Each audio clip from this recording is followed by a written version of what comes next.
We are Okay, loading. okay, loading.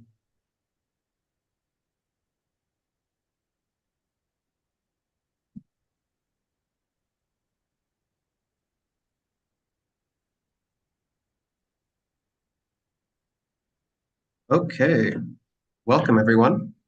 We are live. Uh, Welcome to the third installment of our double bill lecture series. So this double bill lecture series brings together two speakers and a moderator and our extended network. I'm Liam Sibari. I'm a researcher, a content creator, and an editor at the New Center for Research and Practice. And I've also been responsible for setting up this series of lectures.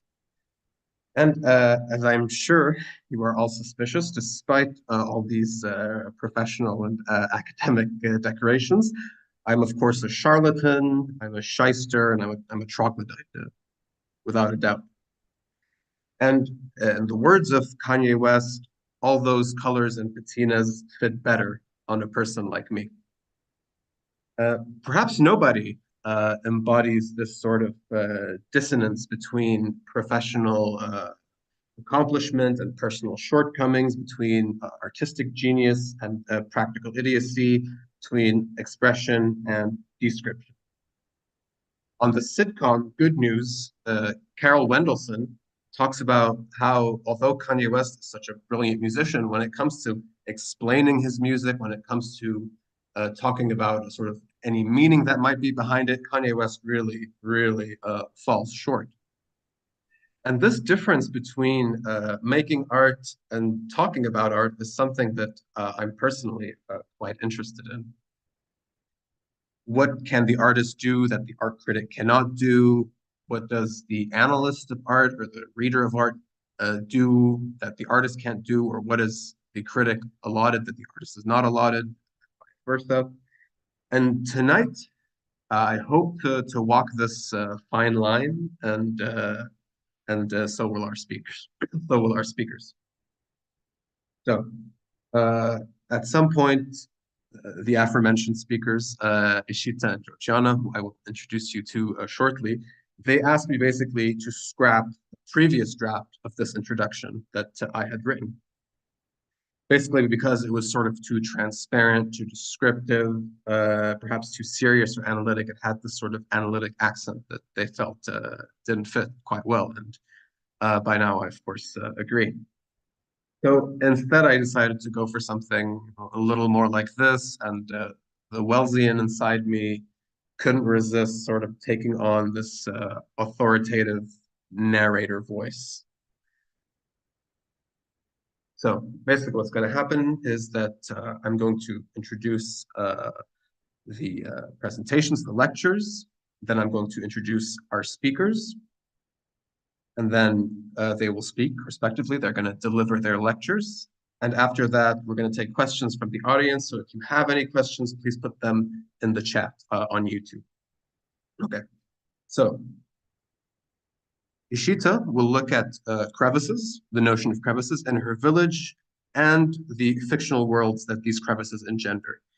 A cucumber god residing both over the land of time and the land of timetables will be quite central to her lecture, while Georgiana's lecture articulates the mindset of fictional worlds and fictional milieus, as well as real ones. And she draws quite a bit of inspiration from sort of proto-psychological ideas, those of B.W. Betts and Louisa S. Cook. And her lecture will follow a structure which moves from confusion to control to contact.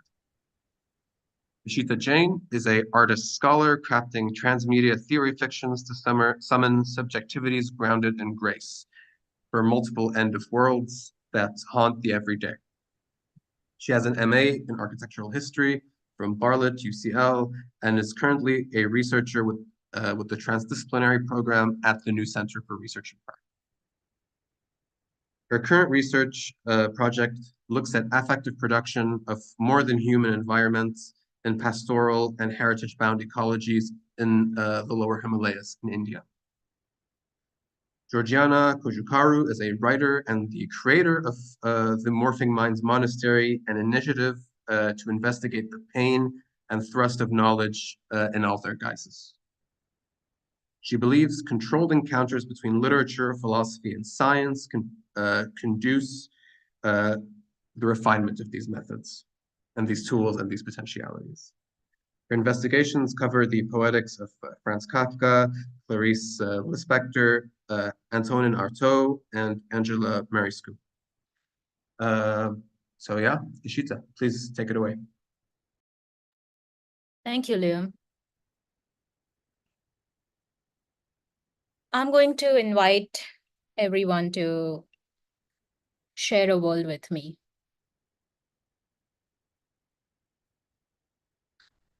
A world which is swirling, pulsing, dripping, leaking, absorbing, generating, hissing, swooshing, snoozing, snipping,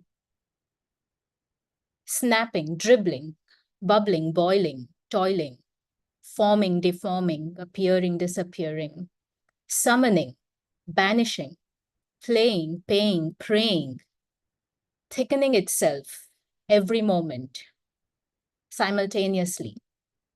It needs a pause. Not a temporal pause, but a pause that is spatial, a pause that is agential, a pause that is operational, a slice that cuts through all that the world does every single moment. Each cut, an image of the world. Each cut, a possible seeing of the world. Each cut, a sensing of the world.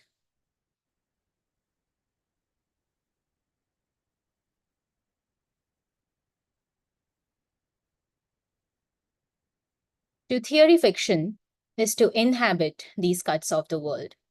A cut that is merciless in its indiscretion. A cut that is uncaring in how it orders things in the world. A cut that facilitates an inhabitation that is itself uncaring of what is understood to be real or not, inhabitable or not. A cut that transmits the generative mercilessness to its inhabitant.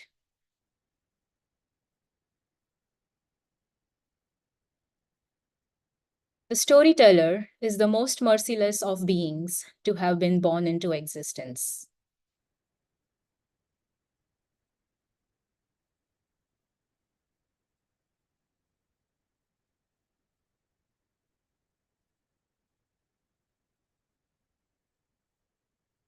I am a Venusian storyteller. I am drawn to strange figurations. I am a strange figuration myself, a material semiotic figuration, a fabulation made of fabulations. I watch myself figuring in the processes of world that I control and those that I don't. My fables are those that I enjoy and that which I don't.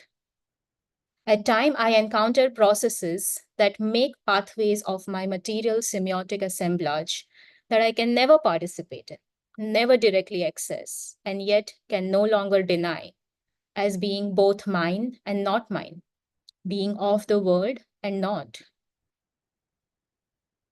Each of my forays into the world also crafts passages within me. Thus, I move through the world, many armed, many eyed, and many eared. 100 eyes, 100 hands, 100 ears.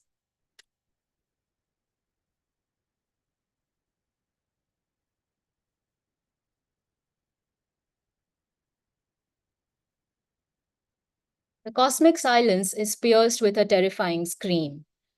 All movements stagger, all events stutter. The phoenix refuses to be reborn from its ashes. It is infinity screaming, one realizes upon moving closer. The withdrawal of the phoenix is a closing of infinity's passage. As this passage closes, moments and instants are perplexed. With the fading of infinity, what would body their duration? What would move finitude? It is a reckoning. The land of time appears again. An epochal task awaits. The cucumber deity needs to be awakened.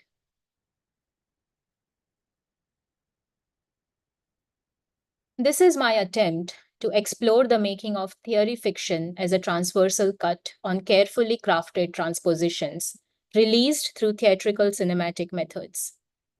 This presentation is a demonstration of that method. Theory fiction as a figuration, as a worlding, half storytelling, half theory making, mostly a half finished love letter to a site that caused a rupture in my everyday life with lasting resonances. Figuration is Rosie Bradotti's figuration as worlding, as materialistic mappings of situated, embedded, and embodied positions.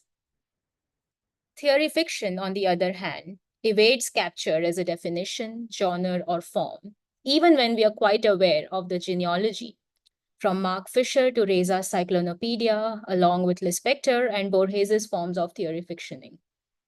This project, The Land of Time, also inhabits this slippery field of theory fiction, but more as a verb, as a fictioning of sight to create concepts from the sight of the sight, not necessarily for it. For this, I begin with a superstructure that invokes the landscape, the multiple forms of time in their spatialities, as well as the subjectivity born of a rupture. Figuration makes an already mysterious environment thicker or oversaturated by creating, proposing, speculating strange connections. Strange here is not an identity, but rather a relationality. This relationality results in an infrastructure for a metastable environment, which is also a limit condition of a world, marking its own end.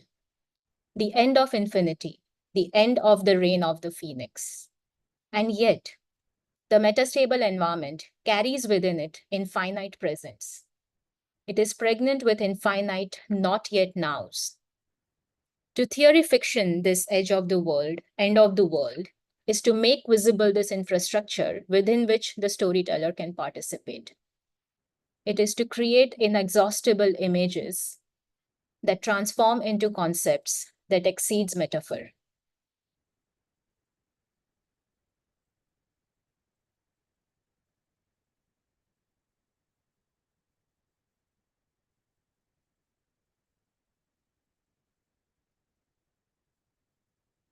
Somewhere in the lower Himalayas is a long forgotten collection of mythical soft machines that pump time back and forth. No one knows whether all machines are connected to a larger hive or whether they communicate in any way with one another. For a long time, it was not known that they were machines at all. It was early 1900s, according to the time of this world, when these machines first appeared. They were disguised as fragments of buildings from Europe, Rajasthan, and Himachal. They had cleverly taken a lift in the imaginations of a bunch of timber merchants who were found both in this and that land. And just like that, through fading images in heads, hastily written notes, elaborate budget and acquisition requests, they traveled from their land of time to this land of timetables. In the land of timetables, this collection of soft machines is called Gurli, a village in the Dhauladhar foothills of the Himalayas. Once a busy core for timber-based movements between Lahore and Shimla, now a mere imprint of that economy, intersecting with a rapidly neoliberalized rural imagination.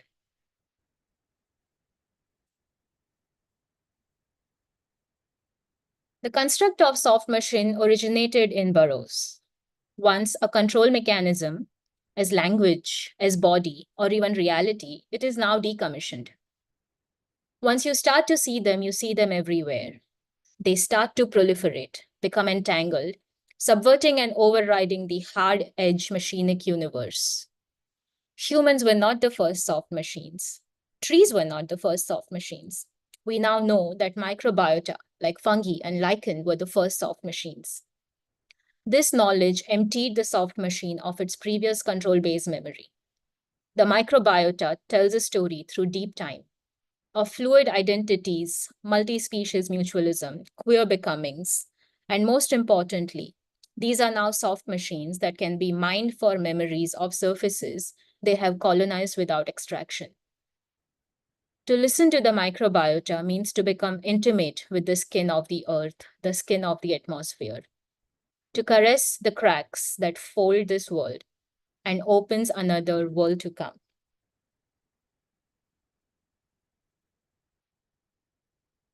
This complex of mythical soft machine is a world that folds onto itself. Through myths and arts, it flattens the hierarchy of built and wild, highlights different ways of sourcing material across geographical and cognitive territories, and calls into question territorial laws by exercising thick atmospherics. The atmosphere is thicker with more than human memories. The built fabric seems to have significantly more memory chambers than their human counterparts. That is also why it has perhaps resisted for longer than the humans. These soft machines still remember what the humans have forgotten. This is also a new materialist imagination following Kathleen Stewart. She says, worlding is a particular blending of the material and the semiotic that removes the boundaries between subject and environment, or perhaps between persona and topos. Worlding affords the opportunity for the cessation of habitual temporalities and modes of being. It is through this process that a particular world emerges for the individual through their engagement with a number of interrelated phenomena. So, what happens when we world time?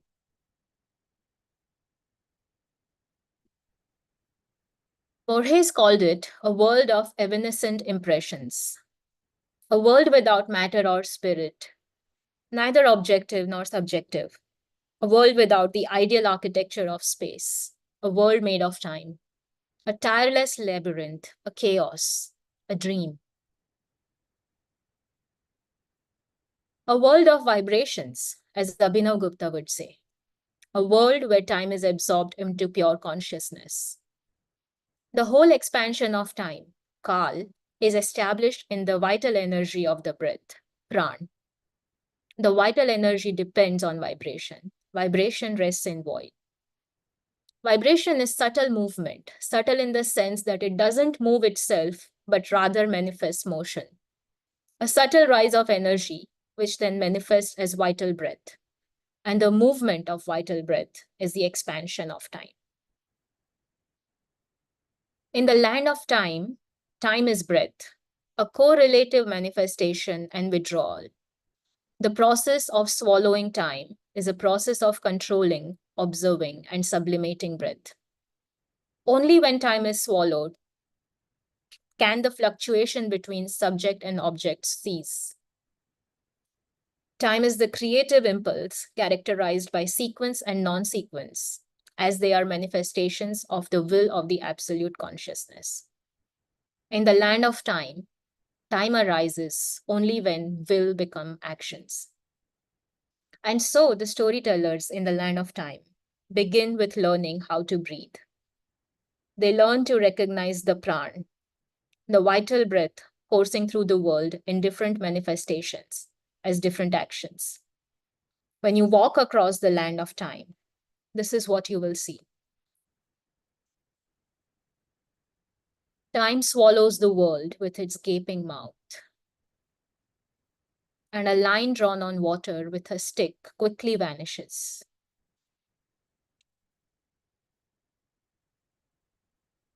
A woman holds a decaying corpse in a charnel field. It is her own corpse.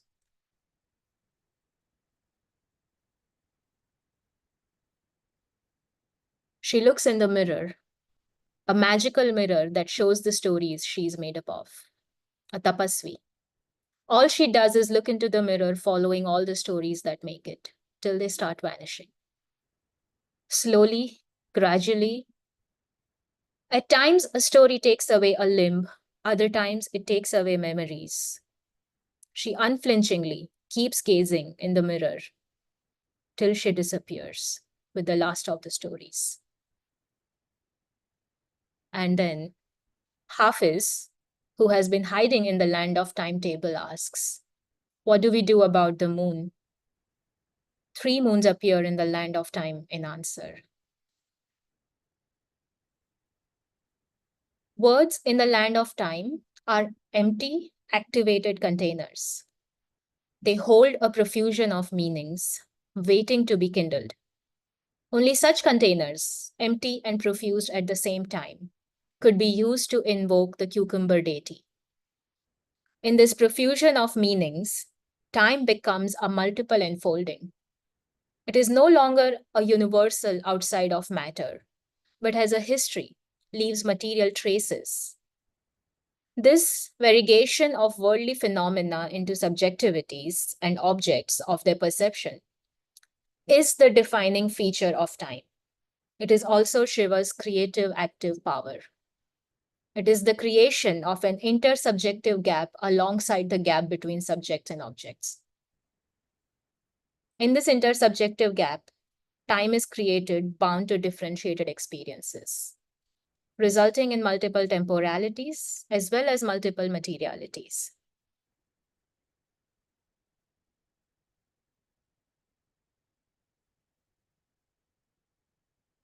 The land of timetables, on the other hand, was designed to capture the phoenix. It does not pump time back and forth. It does not allow simultaneity. Causality reigns supreme and has created a simulation of transformation. It holds on to a singular form of time that it had once stolen from the land of time. That time has now been tamed and chopped up into tiny parts and has been fueling the land of timetables. The land of timetables has designed elaborate and infinitely spread systems so that the streams of time it has tamed to a singular flow can never find an edge to spill over or a crack to leak into. There is no room for time to go rogue in the land of timetables. Time has become fugitive so that time can simulate itself as absolute. And of course, the phoenix no longer rises.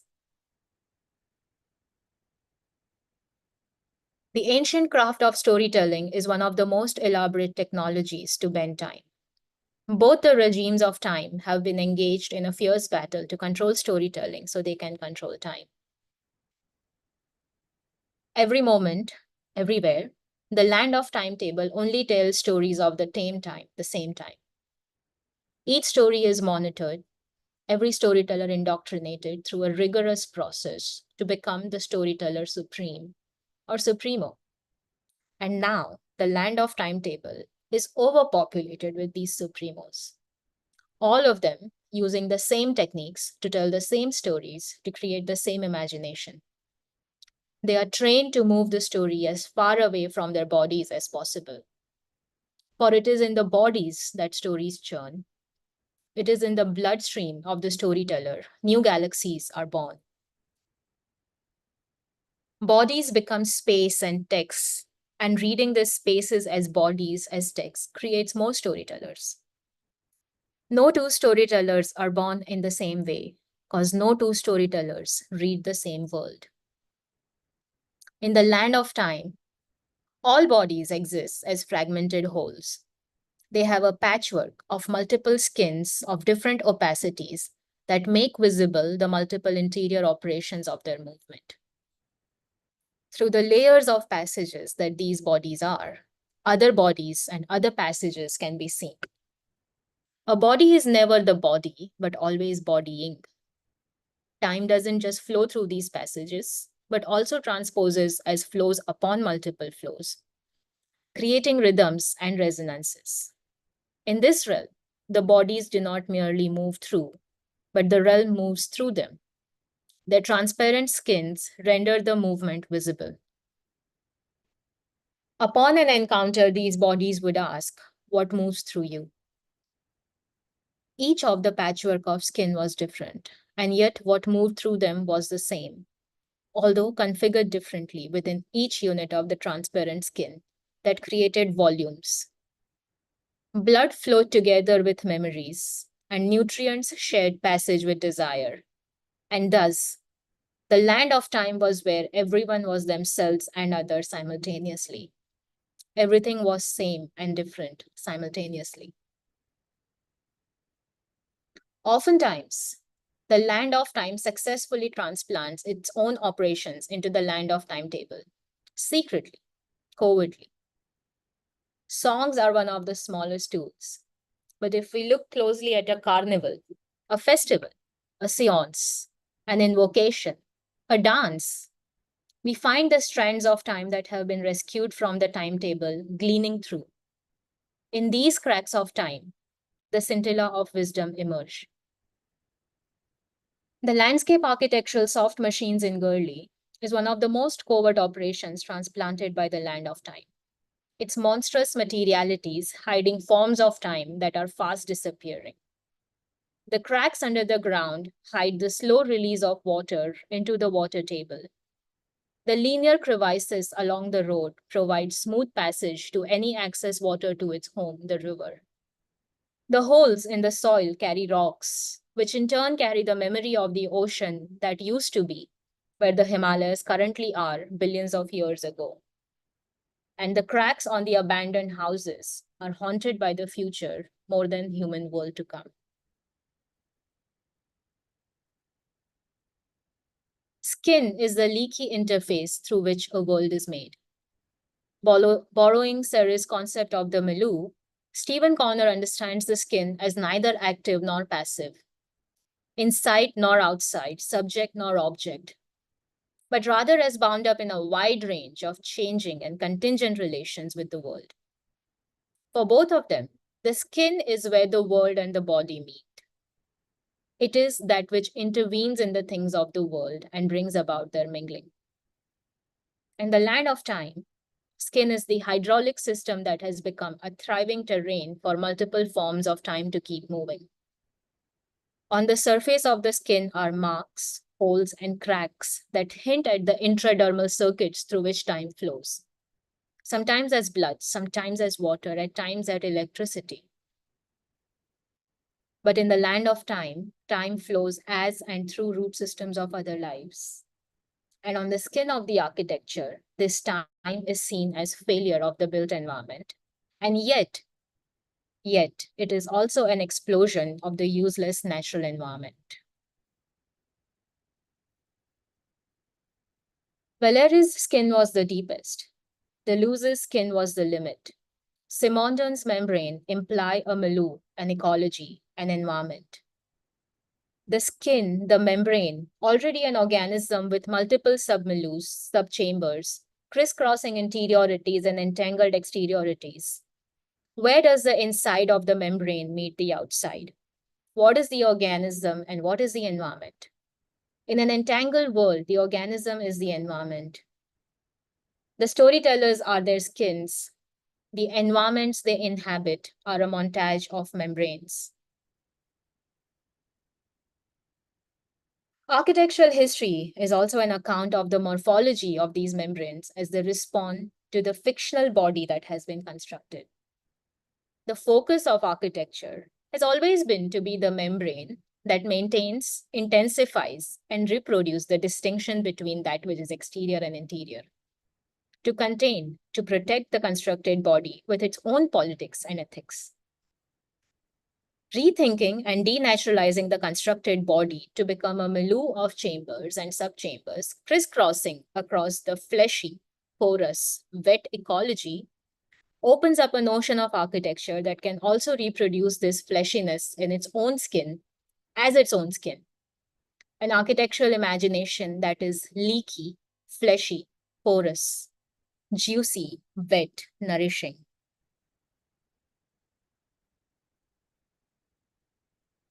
The Venusian storyteller with her 100 eyes now sees the flows within the surfaces. The cracks make the surface new. The walls of the house become ruins. The enclosures become homes to other species. The whole house is a creeper, a crack carries water, roots grow through the porous boundaries of inside and outside. As other worlds become visible as virtual in this soft machine of an abandoned house, the attention is also diverted towards folds that are perceptible across other senses. With her 100 ears, she is found conversing with the bat colony in the forest which is next to this ruin, outside of the line of sight, but very much within the oral field. The bats fly out every evening to soar over the nearby pond. their congregation and oral oversaturation, a rupture of the sight. The bats bring stories of their sonic frequency back to the storyteller, of the fishes that are nowhere on the site but have passed through the site with the bats. With her 100 hands, she resists putting it all back together. The hens tremble as they are bound to the phoenix, but the site evades capture. What appears empty to the eye is occupied by the ear. Hands that spread out to restore find lichen on it. Patthar ke phool, flowers of the stone. Flowers communicate deepest desires. What desires of the stone to the lichen stored within it? The hands harvest the desire as they pluck a sample. The body doesn't pass through the door into a room. It only passes from under one sky to another sky. An abandoned house rests under two skies, one that is inside, the one that is outside. And yet, stray dogs only give birth under the sky which is inside, while the puppies, as they grow, play under the outside sky. The doorways are reminiscent of other ways of building, other ways of crossing over from an outside sky to an inside. These doorways are also measuring devices of bodies that belong to that time, to that place. What time? What place?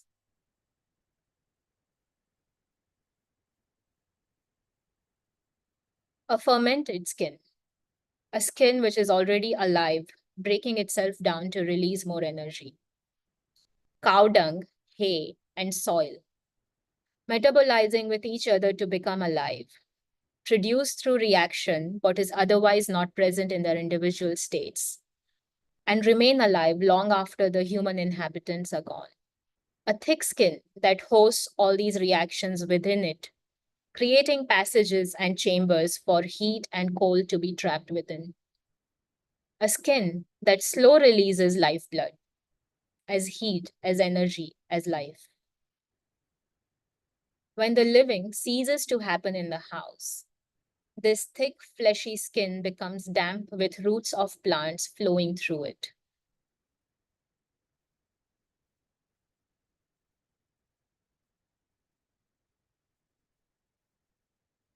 The spatial assemblage that is a house is also different than the spatial assemblage that is an abandoned house.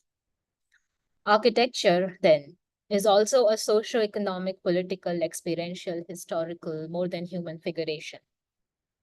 In this figuration, the materials of realization or manifestations are also the materials of expression. The language and grammar, like Benjamin's angel of history, is also Janus faced. To hold and to project, to ground and to leak.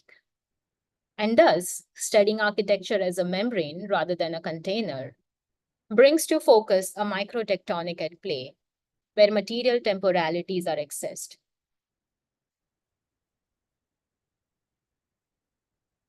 Architecture then can become a multi-logic worlding in ways that it engenders a crucial interface between the environmental and social arrangements and the knowledge it produces.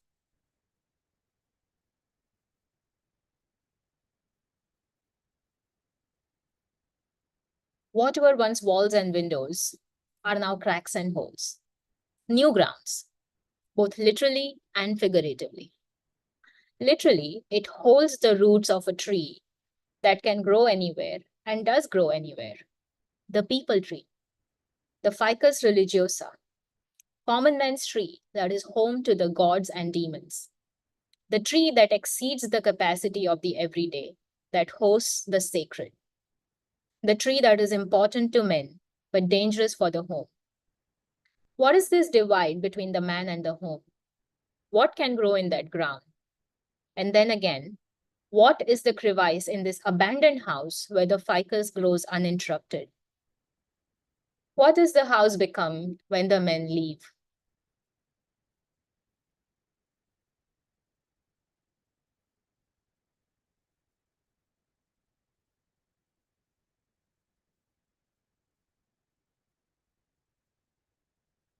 And then the Venusian storyteller inhabits the shadows beneath the leaves in the cracks between the bricks, playing with the dry ferns and moving roots tracing where the ficus takes roots.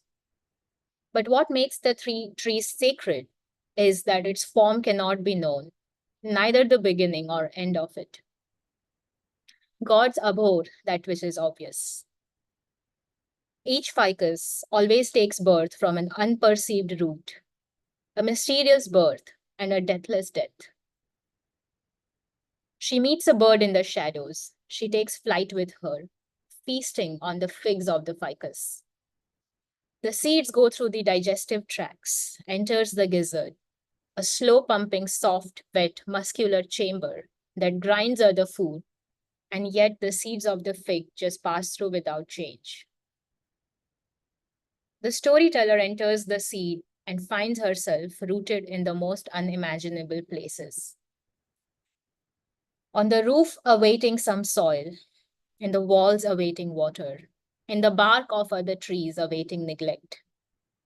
And when the storyteller sees herself lodged in these places, the leaves tremble, the soils shift, and the surfaces transform, revealing a tiny little bud of the leaf, pink and wet and delicate, which, when breathes in the sun, becomes green, veins coursing with life.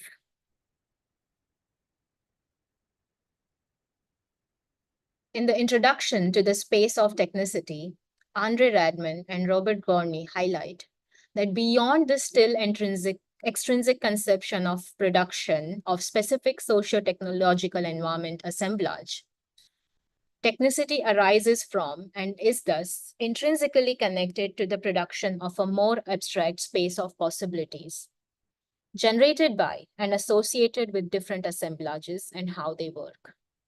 It implies that any evolving system has within its constitutive constraints a built-in transformative elbow room for things to unfold.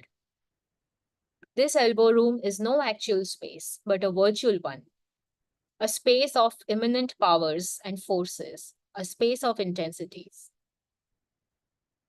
This elbow room is also a product of immanence, is also the metastable environment folding within and onto itself, an environment that is not just produced of these intensities, but also productive in nature, an ontogenetic system, a transformative material environment.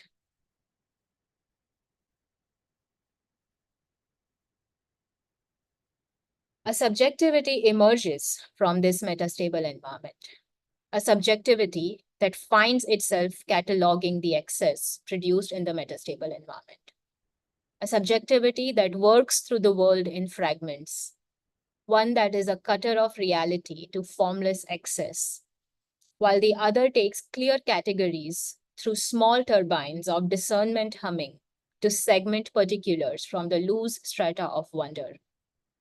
The third fragment is a soft system for calibrating minimal differences to transform an incoming flux of particulars to an outgoing flux of hyperparticulars. The intensive cataloging activity is a form of reading the world, sensing the world. Pure sensing prior to meaning making.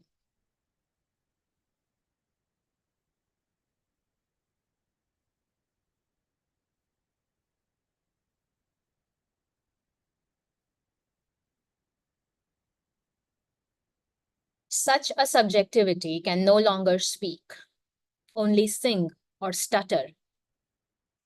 Both of these utterances are only meant to produce rhythms and vibrations beyond literal meanings, perhaps an oversaturated meaninglessness. Such a subjectivity, which inhabits the cracks before its own formation, is also both an organism and environment simultaneously. A porous milieu that can align the forces, energies, and vibrations. A substrate of holes, cracks, crevices. A palpable field of emergence. The cracks of the world thus offer us a glimpse of the earth to come, as it briefly, instantly intervenes and pushes everything out of perspective. As cracks move in every possible direction, they imminently practice a philosophy of nature, an interconnected lattice network of worlds to comes, suffering from a similar present and dying to be broken open from where the crack is. The rupture, that is the crack, necessitates a putting back together of the world that has not been attempted before. Even if the cracks are filled up with gold, like in Kintsugi, it is still a different crack, a differentiated world with a new materiality in play. Every crack is thus the birth of a new transposition, a new assemblage. And every crack comes with a question that plagues the storyteller. How can worlds die so that they can be cracked open to welcome the new?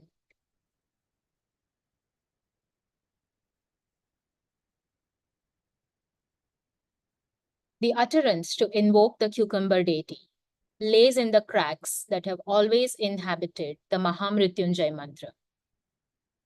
It invokes the three-eyed Shiva, Triambaka, to guide the path of liberation from the clutches of death. The third eye of Shiva is the all-seeing enlightened eye.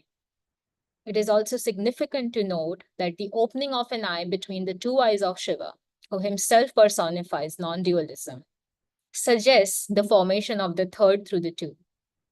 This third, needless to say, is the one. Thus, there is no one without two. It is only in this carrier of the transformation of two into three to become one can guide one on the path towards deathlessness. The formation of the two is also the crack that appears between the third and the one. And thus, the first important component of the mantra is the invocation, an invitation for a companion into the world. The second component of the mantra is the symbol, the release of the cucumber from its stem, an action, an image, an analogy. The symbol is also the densest part of the mantra, the metastable environment that has hidden the cucumber deity in forming itself. It offers the destiny that awaits the mantra being successful. A cucumber freed from its stem suggests an end of world scenario. Ripe from its attachments to the world within which it grew, received nutrients and purpose for its life to come. The cucumber must slowly break those attachments in order to prepare for a yet unknown world to come. The symbol here does not only contain the world that has passed, but an uncertain world that is certainly awaiting the fate of this body, that recognizes the need to break ties with their present world. The third component of this mantra is the fulfillment that follows destiny. The world that is yet to come does not appear in the mantra at all. Instead, it takes us to the next place, which is the imagination that makes the world to come, the world before the world to come, the crack before the world to come. In this imagination, the body's detachment from the present world is a necessary death for the world to allow for a deathlessness of the world. Dying becomes necessary for immortality. This fourth component, which is the invisible scaffolding upon which the mantra rests, is the practice of the mantra. It is the preparation of the body, the space, the mind, and the senses so that it becomes a capable host for this powerful mantra. The nurturing of a metastable environment. In this way, this mantra, which is hiding the cucumber deity that can save the land of time, is not a spell that works upon casting. It is a materialist practice of invocation of an energy, a force, an imagination that is so large that it can never be attained. It is designed such that the practitioner of the mantra ends up transforming. They attain the ability to see, absorb, and understand the enormity of the necessity of the death from one world to attain deathlessness. Between the cracks that reside between death and deathlessness, the cucumber deity awaits. The storyteller has to inhabit this crack to retrieve the cucumber deity. The storyteller has to ride out the impending death and the imminent deathlessness.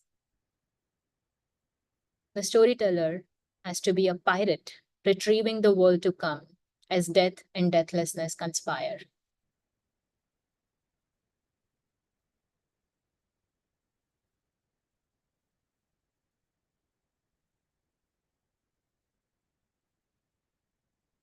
The storyteller began to appear in my work as a character, a tortured seeker, and as an agency, a violent benevolence only to enter my life, where the living became an experiment for worlding new subjectivities and relationalities in the world. In a lot of ways, the appearance of the storyteller transformed the I hyphen not I into I slash not I. The transpersonal subjectivity acquired a substrate, an underbelly, a subterranean chamber that pulsated as the storyteller tested the moral core of storytelling. I not I became I not I with pulsation. The pulsating transpersonal subjectivity began to demand variegated terrains. Terrains it could learn from, terrains it could give back to, terrains it could turn its back on, and terrains yet to come, of the spectral futures that haunt its own subjective substrate. This spectrality forced a homelessness. The Venusian storyteller had to become a bard. The pulsating subjectivity was also a nomadic one. The split between the I not I became more pronounced. The space opened up by the split also became the not yet formed and not formless, and thus was churning violently. The bulk of the creative energy resided there.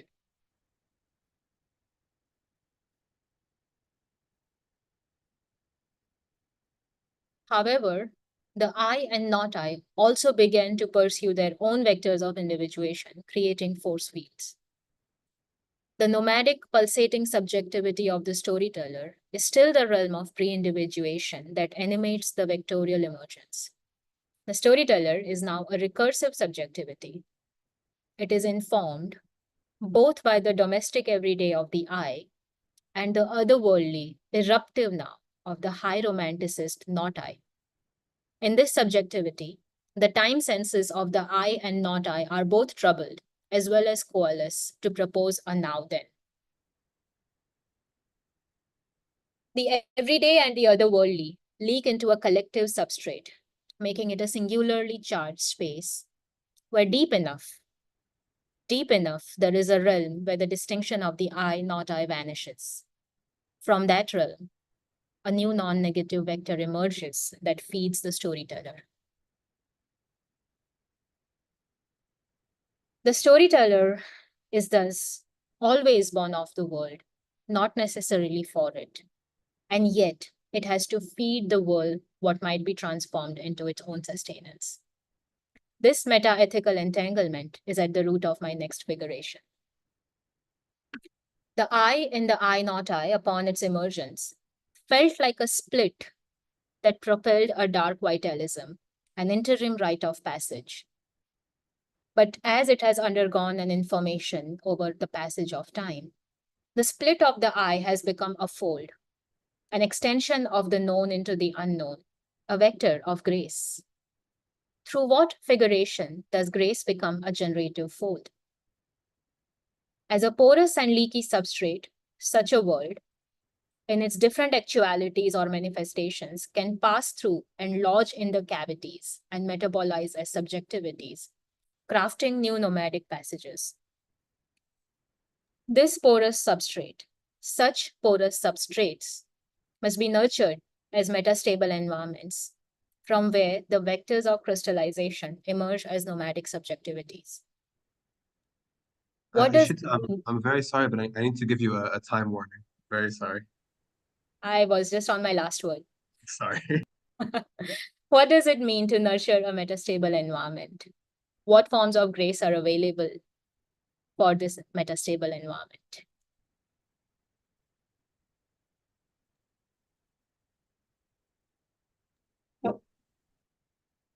Okay, fantastic. Thank you so much. I have a bunch of questions prepared, but I'm going to leave them to the end. Sure. Great. Georgiana, please, whenever you're ready. I am ready. Just please let me know what you see. We see the full screen. Great.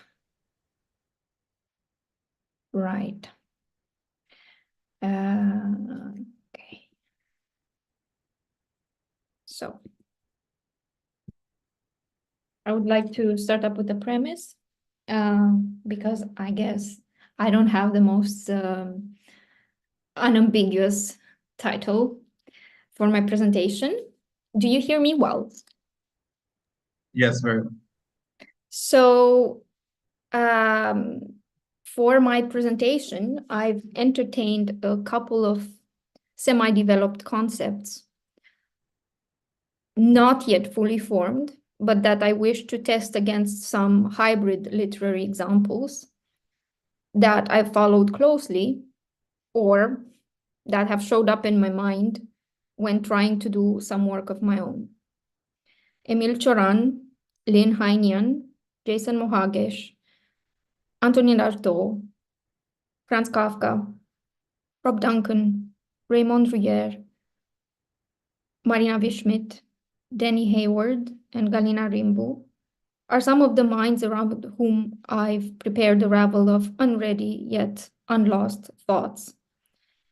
Because imprecise as it may be, the incipience of the creative thought, the black syllable that refuses the red thought, the black syllables that refuses any kind of facile peace, but that has the potential to lead thoughts to some sort of temporary compulsive strength, such as the poem you have finished, the idea you've drifted on aimlessly for so long. It will appear to you as a spagyrical exercise of consciousness, one that leaves you, yourself, far behind, continuing its flow into who knows what shape or expression it tries to emerge into. Departing from an observation made by Antonin Artaud that man is in possession of his faculties only at intervals, and even then, he never fully achieves self-knowledge. My talk will accept as real some preliminary phases of creative thought, namely confusion, control, and contact. In the writing testimonies of these authors and in the rootless of my own creative work, I have isolated some excerpts which refer to either breathtaking, unexpected, and extraordinary refulgences of thought,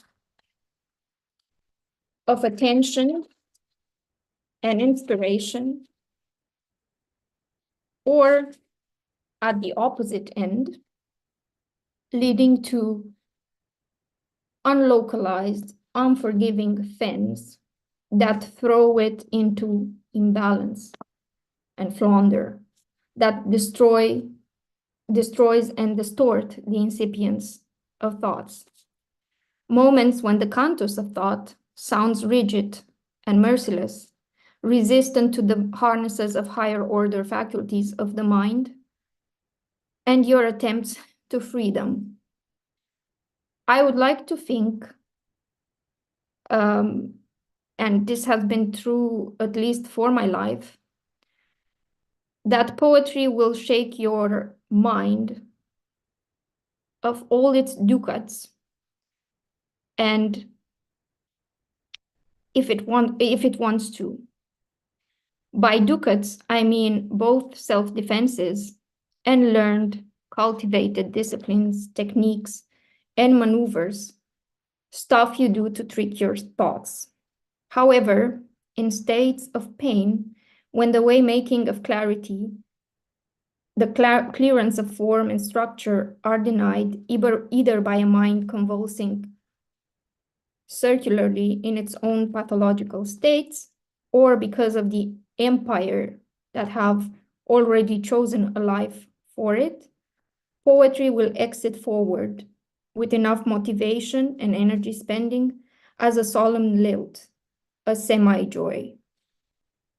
Things will inevitably get personal, but I would like to use this talk to occasion a larger conversation about the scientific and philosophical frames we have for preclinical and clinical mental states, and to add poetry, poetics, the science of literature, as a discipline of thought capable on its own to reconfigure them. This will inevitably,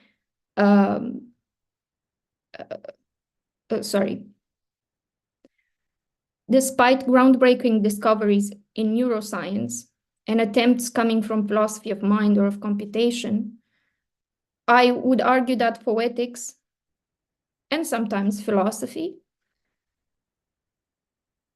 remained neglected even when they already discovered for themselves long ago.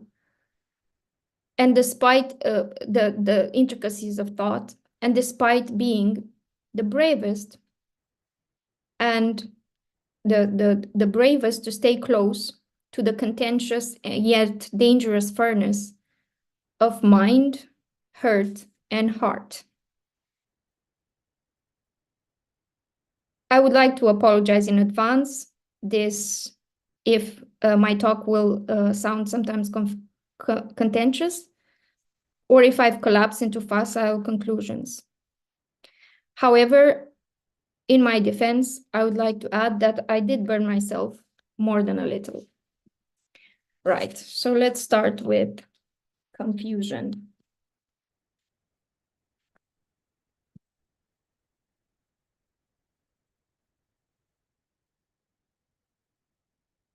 Confusion is that state that refuses to yield to rationality or passion. Mysterious, malicious renditions that try to make you a babbling nothing, while making you think you are galloping. But this galloping is rushed, unsure of itself, insincere, and stalling. Between the hypothesis or the incipience of thought and expression appears the impatience of the world, the impatience specifically with you.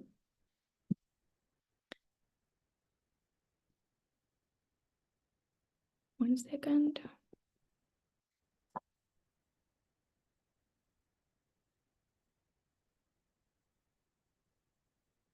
I remember this terror, Michel Serres comments, a sea of hatred that forces so many species to only come out at night. We carry 3 memories with us.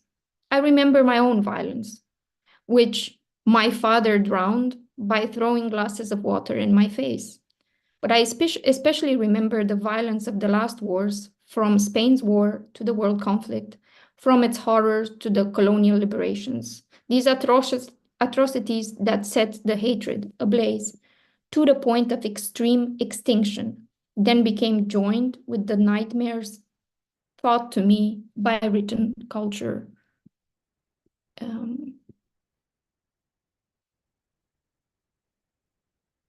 Hatred likes to go all the way till the finest detail, breaks things into pieces, and exacerbated discovers analysis. Sorry for this.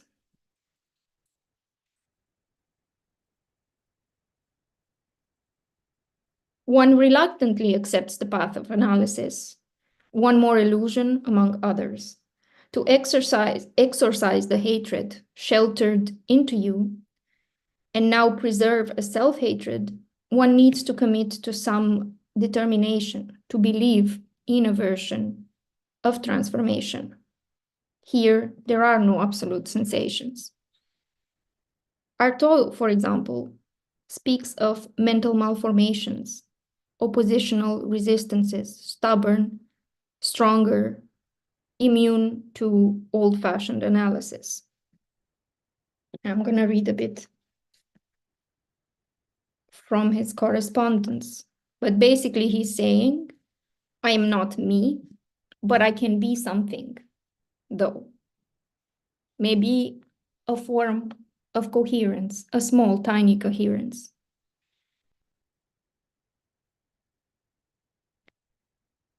This diffusion in my poems, the defective forms, this constant failing off into my ideas, must not be set down to lack either of practice or control of the instruments I was manipulating, or of intellectual development, rather to a focal collapse of my soul, a kind of essential and fugitive erosion in thought, to a transitory non-possession of physical gain to my development, to the abnormal separation of the elements of thought, the impulse to think at every stratifying endpoint of thought, by way of every condition, through all the branchings in thought and form. There is, therefore, one single thing which destroys my ideas, something which does not stop me being what I might, but if I may express it thus, leaves me in a state of suspense, something furtive which robs me of the words I've found, which reduces my terseness of mind, progressively destroying the bulk of my ideas within its own matter. It even deprives me of the recollection of these turns of phrases by which we express ourselves, and that render the most inseparable, the most localized and most live cadences of thought. I won't labor the point. I do not need to describe my state of mind.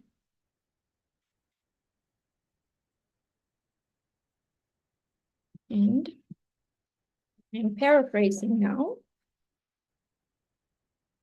about that.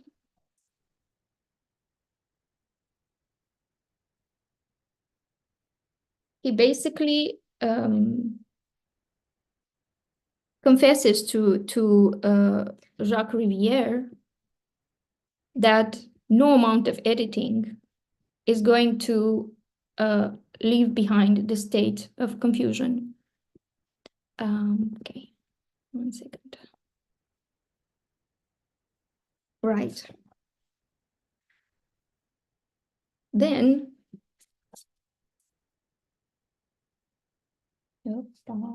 with Michel Tausig, we learn that this happens because, as he admits, the nervous system is first nervous and then a system. Even, and I'm quoting now from the nervous system, even while it inspires confidence in the physical counterfold of our own worldly existence, at least that such a centerfold truly exists, and as such bespeaks to be centered on something so fragile, so determinantly other, so nervous. Whenever I try to resolve this nervousness through a little ritual or a little science, I realize this can make the nervous system even more nervous. Might not the whole point of the nervous system be its always being a jump ahead, tempting us through its very nervousness towards the tranquil posture of its fictive harmony, the glories of its system, thereby all the more securely energizing its nervousness. Oh yes, I admit to falling foul of the whirly giggling of the nervous system, first nervous, then a system, first system, then nervous, nerve center and hierarchy of control, escalating to the topmost echelon, the very nerve center, we might say, as high as the soul is deep, of the individual self. And now I would rather switch to control. Control, or at least, just give me 1 second. Control, or at least a version of it, is an illusion of coherence. It is birthed by ferocious defenses, such as self-surveillance and destruction of ourselves and others. Your position is always with your back against the wall, while you reject the dolorous particles of memory, of the mind, one's worst memories, worst images. Instead of your vision scattered, you find an illusory structure and betray the heart in turn. It first starts in pain, says Kant. You possess yourself, but not absolutely. Sovietly, only structure is preferable to no structure, one tells themselves. Thought finds some way to adapt to this confused or exploded consciousness. But this structure brings with it a reduced capacity for transformation. The control demon, for example, convinces me that I'm not only on the right path, but I can plan my way by knowing my every step and their implication.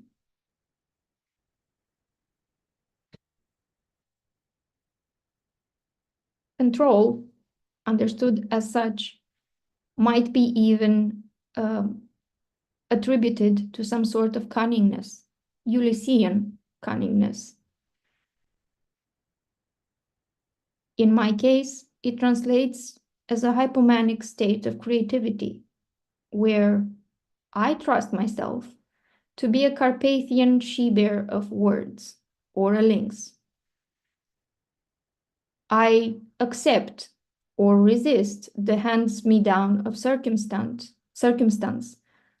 and I try to become their puppet master. But I become my own puppet master. Under this control, microscopic fissures and repressed signals start to emerge. I might be in the wrong, but hey, I feel great. Each microfissure multiplies the demon, and now I have an interrupter, a disruptor, and a terminator. It may also occur to me that the latest technology is not ultimate technology. My attempts at form lead to dissociation.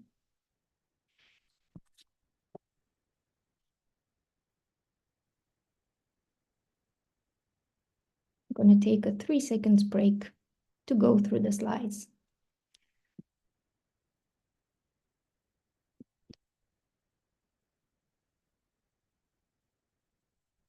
Right. Control means not being there for your own minds, for your own mind's message. Time swallows our flesh, and it hurts to remember to look aside.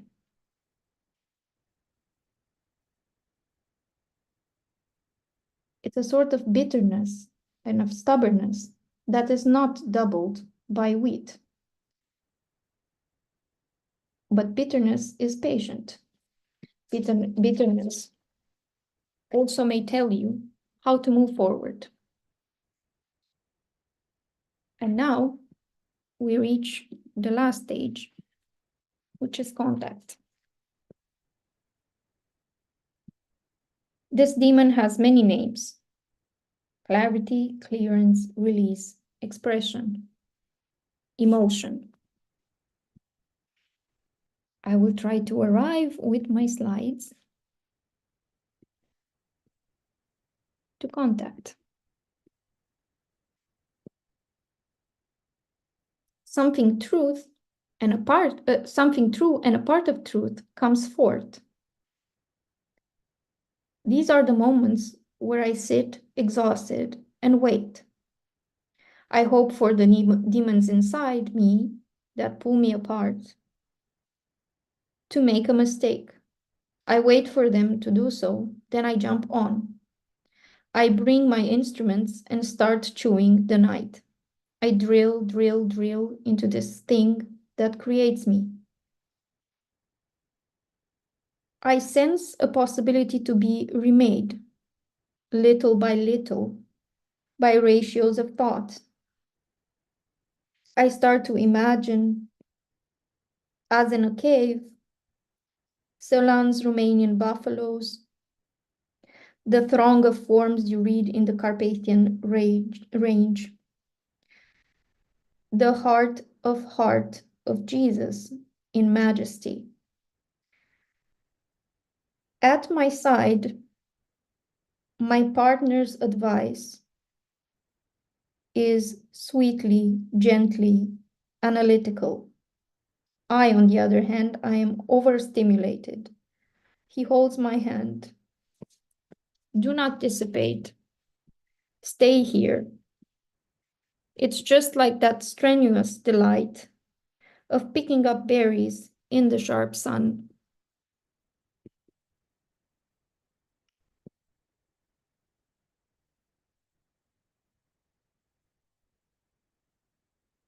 We can still do that, even if before something went terribly wrong with you, and now it's impossible to gather new strength. I stare. There is a moment of co-constitution, of co-creation, of co-thought. We will find, us or the ferns that will feed from our bodies, new strength, countless new receptors, material or abstract. Morphogenesis is infinite. I think he took that from the philosophy of biology he's been reading lately. Microtubules, machinicles, mitochondria of the cell and of thought may lead to autoconduction for your small body, but also for the hum of clarity that wants to get out of you. This is Raymond Rouillet's concept of evocative construction.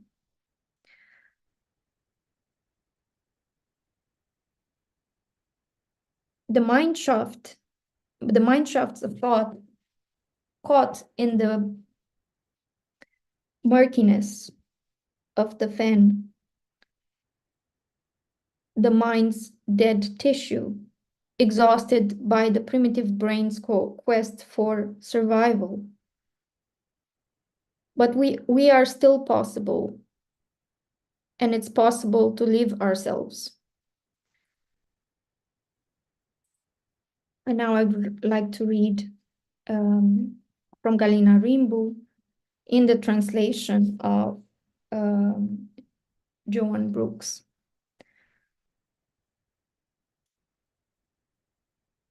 The production of details, they lie besides details. Arm fly up and down, irrespective of our position in relation to their movements.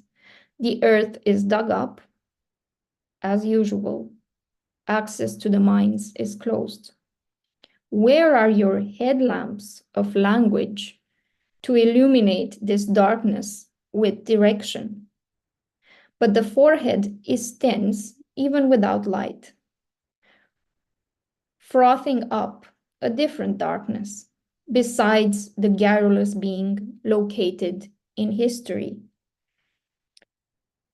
Even if perception itself disappears, fails, something still manifests him and her under layers of earth and clay.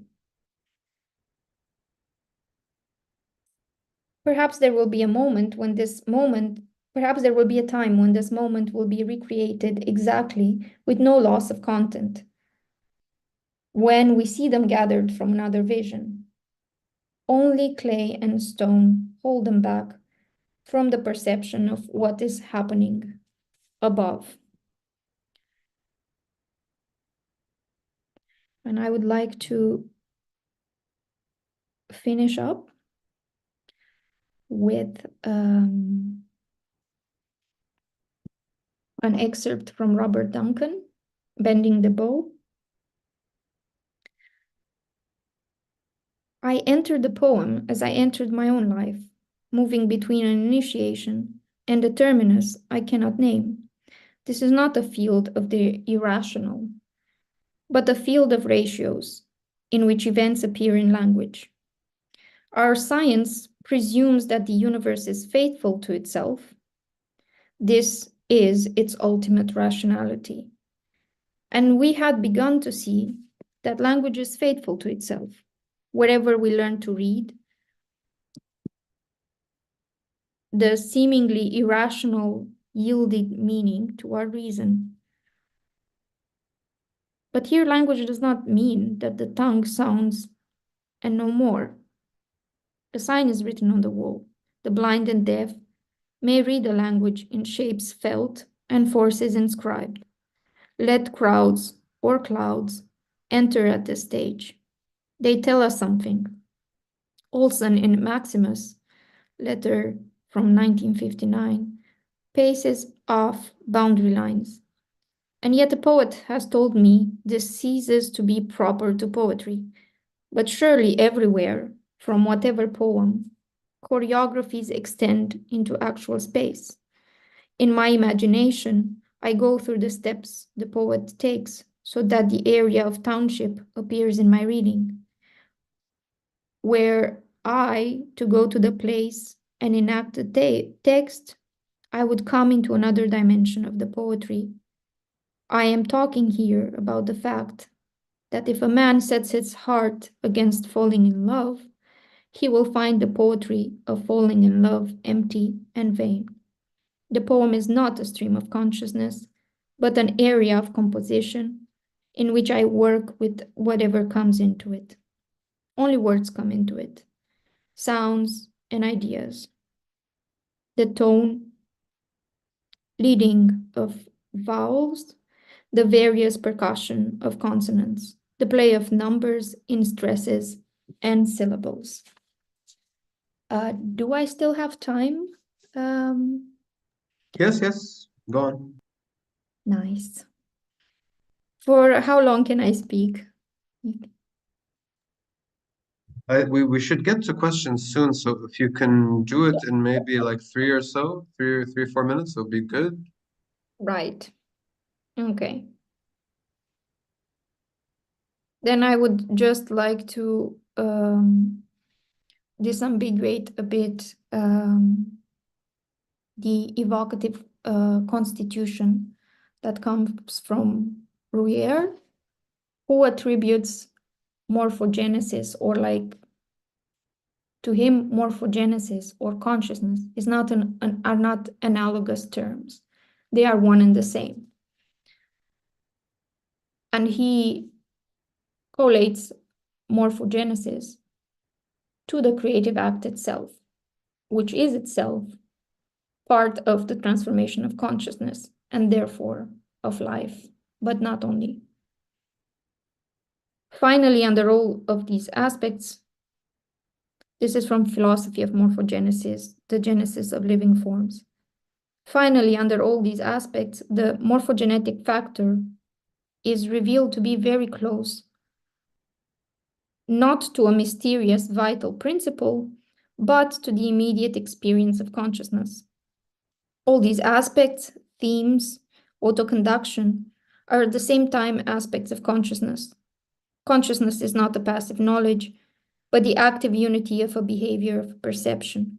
Consciousness is always a forming activity.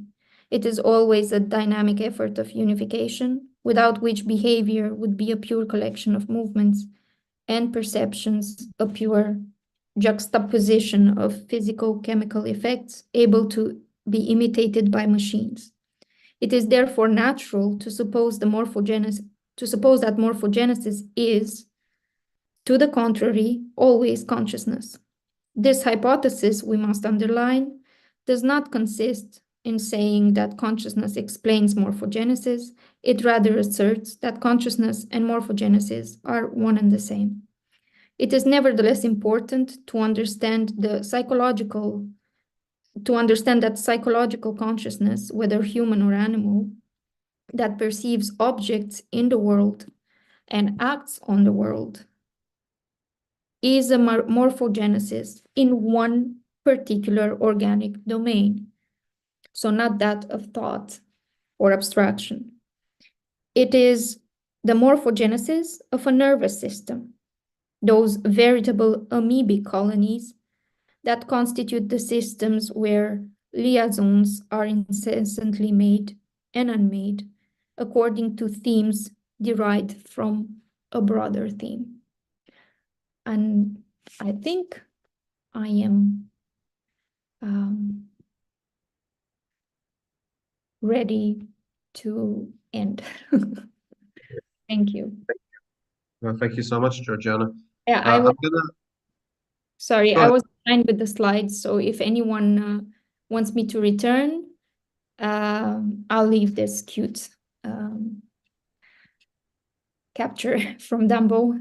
But yeah, just let me know if you need me to return to one slide. Sure, no problem. I wanted to ask you about this quote from Emily Dickinson, I think, if I'm not mistaken, which is that confusion is the impatience of the world with you. Is that right? You mean Perhaps it wasn't Emily no, Dickinson. but it wasn't it was me. Oh, okay.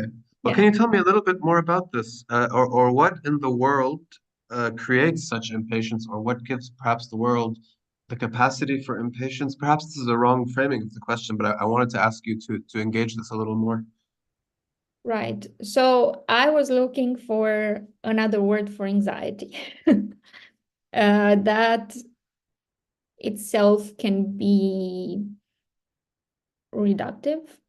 I would say impatience is perhaps a distorted perception of time by the mind.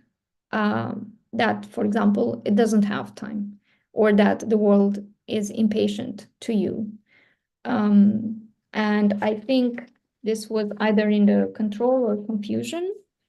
Um, the problem with that is that it kind of destroys this potential, for transformation, and it gets stuck in it. So it's not some form of, playing around with words, toying. It's just morose anxiety. And I think the reason why I read from Artaud is because I felt like he's, let's say, he harbors a lot of it, and doesn't have patience with himself, first of all, but this reciprocates also into the world. So, you do it to yourself, you do it to your work, and then you start doing it to everything around it. And these things around you, and these things kind of matter because it's about, let's say, the future of consciousness, of thought.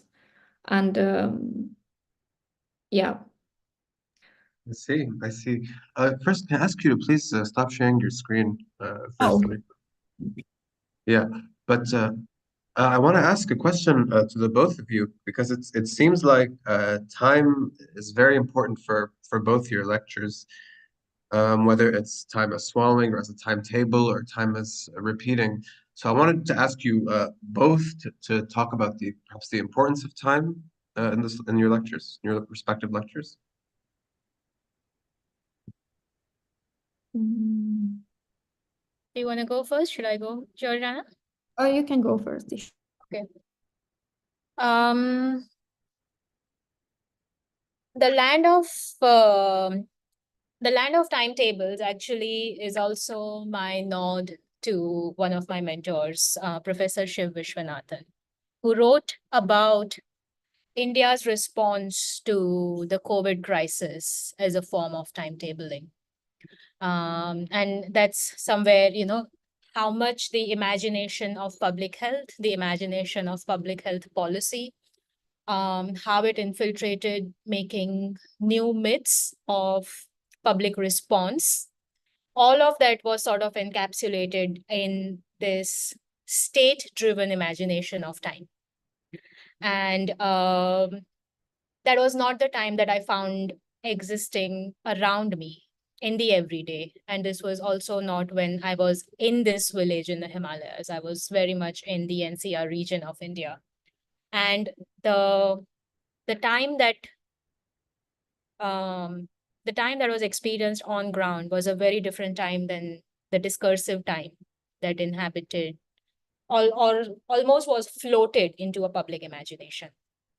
And this dissonance became even more intensified with bringing Gurley into the picture, where being part of the Daulada ranges in the lower Himalayas, having its own folk systems and myth systems and deep time, geological time, and this profound moment that I myself experience, which changed the course that my life has taken.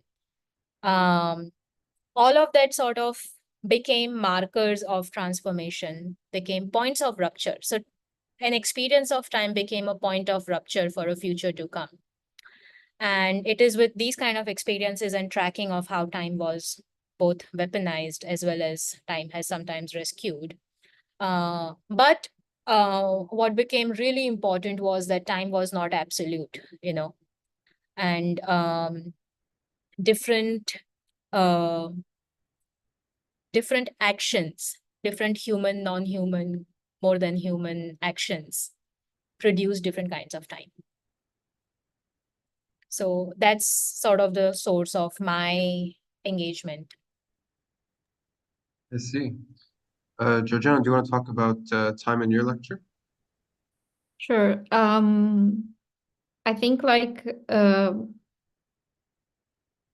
one of the place this topic, this theme invited itself was in the topic of control societies and current understandings of cunningness and so on, which is like, this sharp, precise,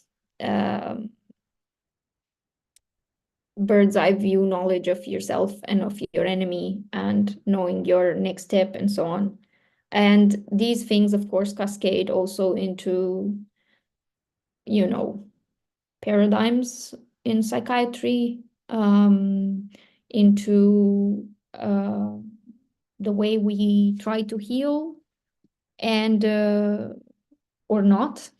And I finally found the quote you were saying about time rendering you as a cluttered amalgamation of nothing. And I think it started from realizing that my intellect is useless in thinking time, and that I need to find another way to deal with myself and another compass or key. And the place I found that was in literature. And I feel like that's also the place where there's more potential for understanding yourself, or for understanding the mind, time in more generous terms. Yeah. Okay, fantastic. I have basically one final question for Ishita, which is also about time. But Georgiana, I'm happy to also hear what you have to say about this. So Ishita, you talk about sort of the age of the phoenix, but the phoenix itself is a sort of temporality. It's a sort of structure or shape of time, or it's time in a particular form or particular iteration of time, which is of course sort of repetition. If I understand correctly, that the phoenix burns and then rises from the ashes and then, dies again and so forth. But I want to ask you basically what comes before and or after the age of the phoenix, or what came before the age of the phoenix?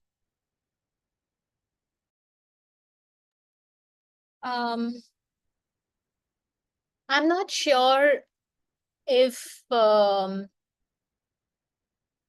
so I have to sort of start answering this question from where the phoenix entered my imagination, which was actually with Michael Marder's seminar offered 2 years ago at the New Center called the Phoenix Complex, which was also his book, which which was published in 2023.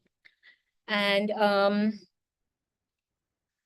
the temporality of the phoenix, as you sort of rightly pointed out, which is the temporality of repetition, but it's also the temporality of rebirth. And Marder's argument of the phoenix complex was how we have naturalized rebirth and how we have naturalized that circularity of time, and having multiple chances, having multiple rebirths.